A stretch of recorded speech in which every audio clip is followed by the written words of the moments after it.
This is a MACT update, and I want to start out first by, of course, welcoming all our new members on MACT4Edge on Facebook. And I'm going to go up through the list because we had quite a big week. We had a lot of new members since my last review and welcoming. So we had Rod Barnell, Glenn Morris, George King, Joan Easterly. We had Ryan Rubotak, Ed Rusk, Brian Scholes, Jonathan Ikovitz, Jeremy Salea, Jason Lopez, Billy Keith Hatfield, Damon Ransom, Brandon Preston, Eric Mock, Nick Dude, Andrew Estrada, Brett Young, Mahaber Mamun, Patrick Raymond Panasco, and Michael Edward Ellis. Welcome to all of you to joining, and thank you for joining MACT4Edge. You just make the group even better through your participation and also all of your projects that inspire others to do things. Really appreciate that. This week's been a pretty busy week, as you saw. I did an AMSOIL check, or actually I didn't do a check. I did check the oil, but I did an oil change, and of course that video will be coming up in another week or so. I'm going to try to finish it up with the oil test results as soon as I get those, and then make it one whole video rather than a two-parter. But the oil looked remarkably well. I was impressed. I went outside of my box running that oil to almost 11,000 miles. I just didn't feel comfortable with it. Other things are coming up. We have, of course, our winter weather coming up, and I've done tire reviews on snow tires, and all I can tell you, folks, is if you don't have them, you buy snow tires, say it's your first time, all I can say is you will be surprised at the traction you get when you put snow tires on for the winter. If you live in a climate that has ice and snow, there is nothing better, folks. After all, you can have an all-wheel drive, but where the tire meets the road is where all the traction is, not the all-wheel drive system. The all-wheel drive system, just like front-wheel drive, requires traction, okay? So snow tires is where it's at on that, and of course that's a big topic coming up. I can advise you, if you think, gee, buying 4 sets of snow tires, 4 tires is expensive, do like I do, folks. So, I've done in the past. I go to the store during the summer. I buy 1 snow tire. Then the next time I come up and go to another payday, I then budget it in to buy another snow tire. If you start out early by winter, you will have 4 snow tires, and it won't break the budget. So it's all about budgeting. And of course, that's how I do my car parts for planned maintenance. And just so I can show y'all what I'm doing, I have a goodie box. Okay, I got to do these 2 here. These are, of course, the upper plenum intake gaskets, and I bought those already. I am not going to do the spark plug changes for another couple months probably, but I have them. I carry a stock of oil filters on hand. I have these spark plug coil plugged boots that I have ready to go when I do that, just in case there's a problem. I also have rebuild kits for my rear brake calipers that I know I'm going to do in the future. I have my spark plugs already purchased. Then I have, of course, a thermal valve I haven't installed yet. But I have basically all the parts that I need to have to do my work. And the spark plug change stuff is getting done. I just still have to buy my coils. And again, you can buy coils and everything else separately or as a packaged unit. Now, some faults to what I do. Let's see, put all that away. Some things, you know, you have to spend a lot of money on, but you can also save money to budget for that. So, you know, that's the key to it all, folks. I don't always just go out and you know, Bill's rich and he's gonna go buy a whole bunch of parts. I live on a budget like you guys. I have to do it by steps. Okay, so I budget it in. I know if I'm gonna need to do maintenance, I plan ahead. If I know I'm gonna do coolant, I'll buy some coolant a little bit at a time until I have enough to do the coolant change. Transmission fluid, things like that. You can budget all this in. You don't have to make it a surprise.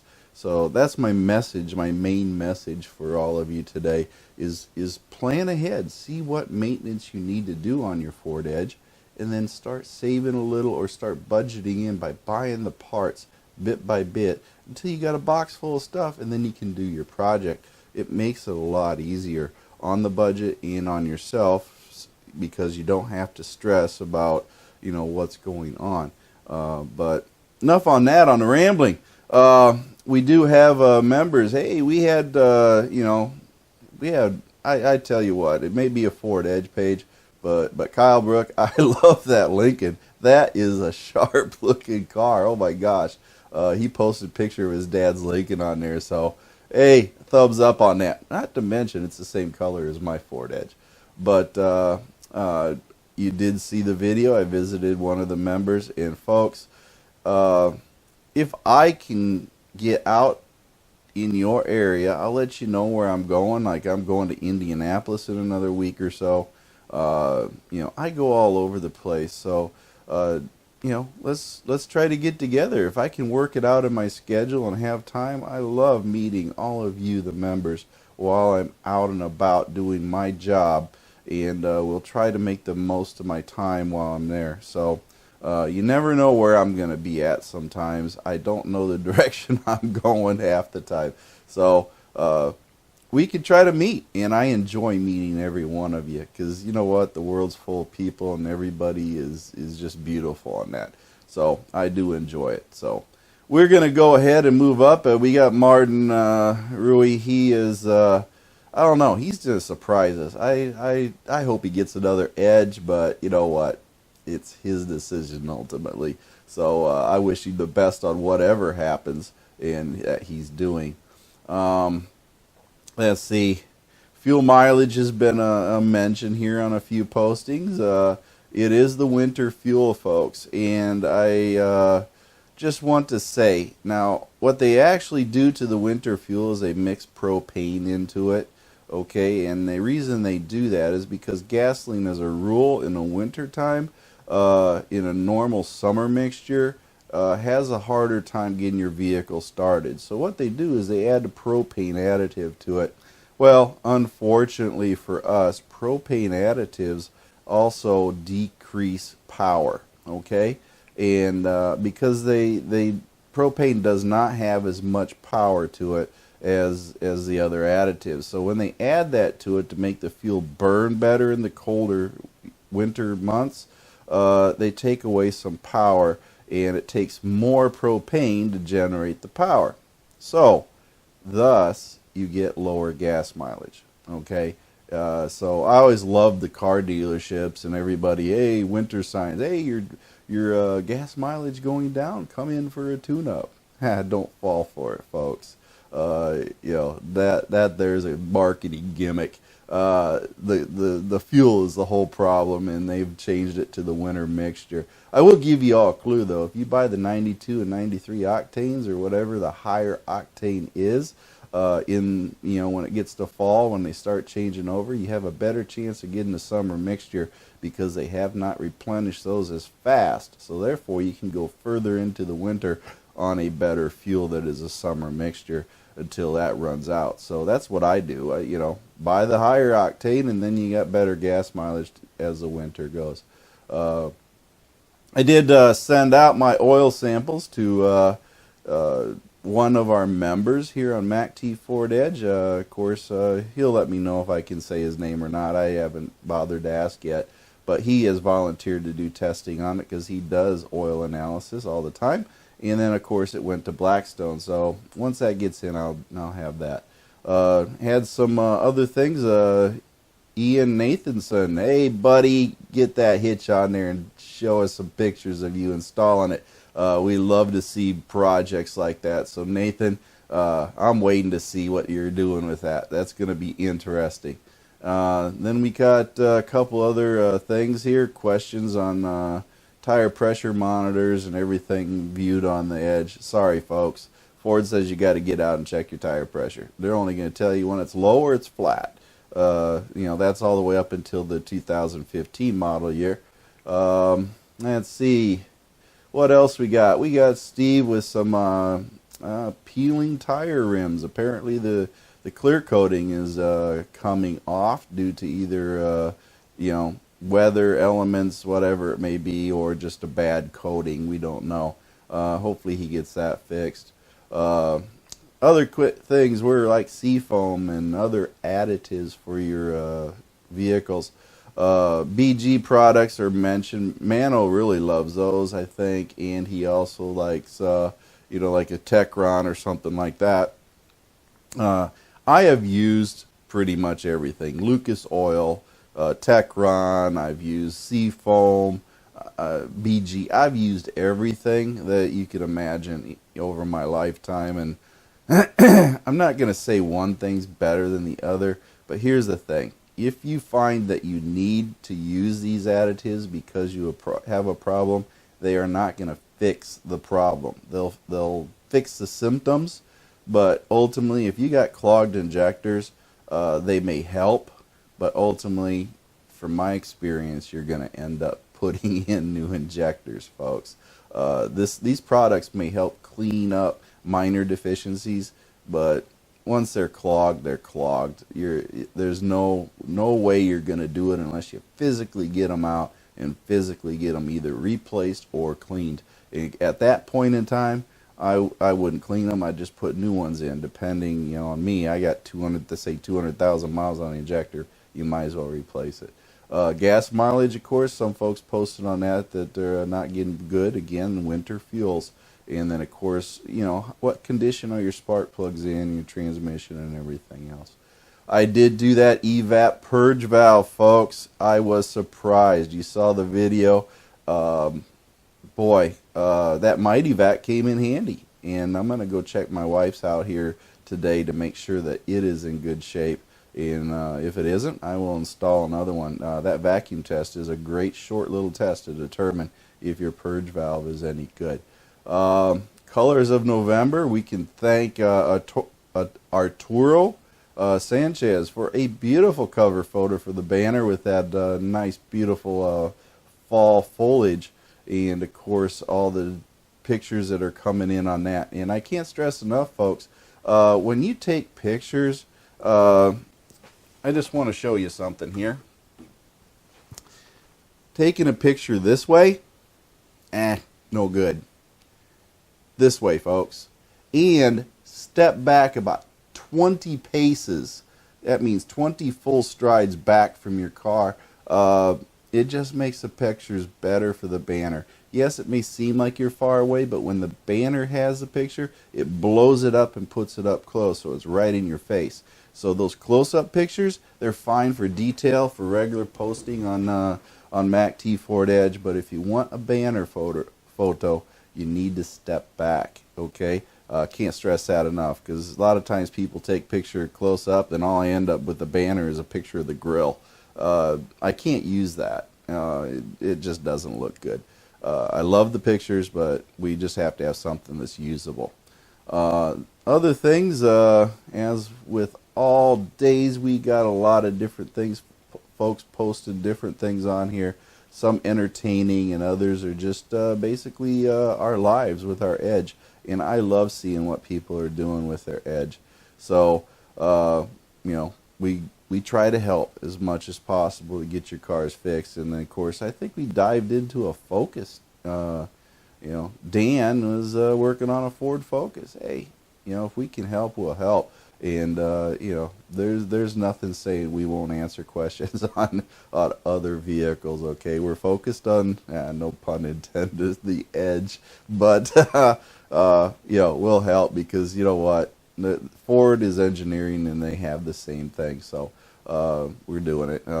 Dan, of course, is doing his what do you call it, coolant change, and I wish him the best of luck on that thermostat and coolant change on there. Let's see. We also have basically Quentin is basically our die-hard Ford fan here, and he has got himself an Expedition that's over 300,000 miles. So congratulations on your maintenance longevity on that, Quentin. Again, that's what this page is all about, keeping that maintenance going and those repairs. Let's see. Basically, yep, I went out to Harbor Freight, got my DIY supplies, and I missed the boat on the yard sale they were having. I could have gotten those wheel chocks for probably half the price. But again, spur of the moment, and you know what, did the oil change. I do want to mention safety is first, yeah, or second or third, depends on who you are, I guess. But you know, wheel chocks on ramps, yeah, good idea. So we went ahead and got that done. But other than that, let's see, we got a seat warmer here for Matt. Buddy, I'm sorry, but you know, when that happens, boy, that can be an expensive repair, and not to mention time, you know, consuming. You got to rip the seat apart and everything else in order to replace those heating coils in there.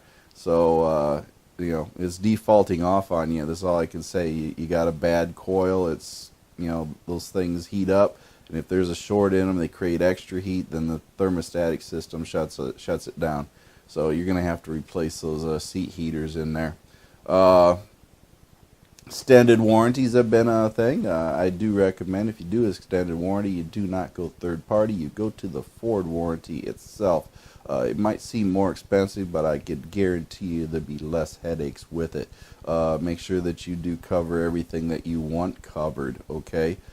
These days, electronics are very expensive, so you want to make sure that those are covered. And I've never had luck with third-party warranties, folks. I won't buy them. Matter of fact, when they call me up, they hang up on me. Because I tell them how many miles I got on my Edge, and they're like, oh, sorry, see ya, and they hang up. They don't want nothing to do with me. Andrew's got his cell phone attached to his vent. I'm hoping his vent holds up, but, you know, I've never liked putting things on vents. I've seen a lot of broken vents. But, you know, that being said, I wish him the best of luck on that. There's, you know, we want to make sure we have our phones available, so we do a lot of different things. Again, new members, we got a lot of pictures up here, and of course, let's see, that's about it. We've been real busy doing a lot of different things, people washing their cars and doing some repairs, and then we also have some transmission repair of the zip kit that we're still following, and I do hope him the best on his zip kit and getting that installed and getting his Edge up and running. Roger Armstrong, yes, he is our administrator here too, and he is at SEMA, okay? I do hope he'll have a few photos to post up here for his experiences. He's out partying and having a great time right now with family and friends, so we wish him the best for his whole trip. A nice little shutdown and enjoyable time for him. And boy, I'm jealous of that. I wish I could go to the SEMA. I just can't go. So overall, that's pretty much the recap for the week. I'm sure I'm missing some other stuff. I don't want to make this really long, but you know, we are having a great time here at MACTFORDEDGE. You, the group members, are definitely what makes this a good community. So I thank you all for your participation, and of course, keep up posting and putting those pictures up and showing us what you're doing with your Ford Edge, because we enjoy every bit of it. So as with all things, my feet hit the floor this morning, and I'm having a great day, and I want you to have a great day. With that being said, this closes out our week review. I'll see you all next week.